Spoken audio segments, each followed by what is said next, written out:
سلام رفقا، میدونی چیه؟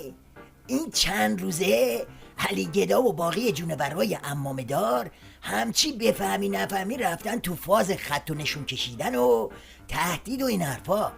علی گدا که اصلا قاط زد و گفت میخوایم بینی به خاک بمالیم و ال کنیم و بل کنیم. سعودی ها در این مسئله خسارت خواهند کرد، ضرر خواهند کرد، اونا به هیچ وجه پیروز نخواهند شد. قطعاً بینی سعودی ها به خاک مالیده خواهد شد. دیدی؟ به جان خودم یه خبرایی هست. اینها شریعت نداری هم نوشته که اوزما تصمیمشو گرفته و میخواد دیپلماسی رو بذاره کنار و دکور منطقه رو عوض کنه. بگی منو.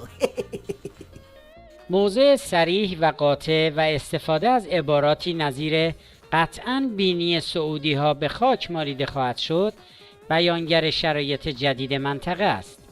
موضع صریح رهبر معظم انقلاب اسلامی بیانگر آن است که دفاع از مظلوم و کشور تحت تهاجم یمن فراتر از ملاحظاتی است که دیپلمات ها نوعاً به آن مبتلا می باشند. خب این گفت دفاع از مظلوم، یاد خرچنگ ولایت افتادم. اگه یادتون باشه اون حاجی خورخورم یه چیزایی تو همین مایه ها گفته بود. مطلب دیگر هم اصلا ماهیت انقلاب ما حمایت از مظلومان عالمه. اگر ما دست از مظلومان عالم برداریم، کمکشون نکنیم، انقلاب هویتشو از دست داده. نباید حاصل این مذاکرات این باشه که ما دست از حمایت معنوی مظلومین عالم برداریم. اگه تو حرفای این خرچنگ نظام به جای مظلوم بذاری تروریست، همه چی درست میشه.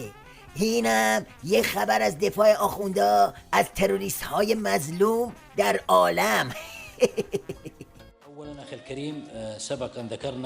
سخنگوی عملیات طوفان قاطع در پاسخ به سوال در مورد دو فرد ایرانی که در عدن دستگیر شدند و کارت‌های هویت آنها نشان می‌دهد که ایرانی هستند پاسخ داد: ما می‌دانیم و مدارک کافی داریم کسی که شبه نظامیان حوثی را آموزش می‌دهد و از آنها پشتیبانی می‌کند رژیم ایران است که از طریق حزب الله دست به چنین کاری می‌زند. رژیم ایران با حمایت از شبه نظامیان حوثی تلاش می‌کند که مردم یمن را کشتار کند. اما درست تو همین نقطه است که به ناگهان چرخش مداری آخوندا شروع میشه و اون داد و بیدادا جای خودشو به کی بود من نبودم میده. تکذیب ادعای دستگیری دو افسر ایرانی در یمن. یک منبع مطلع در وزارت امور خارجه خبر رویترز در خصوص دستگیری دو افسر ایرانی در یمن را رد و تصریح کرد هیچ نیروی نظامی ایرانی در یمن حضور ندارد.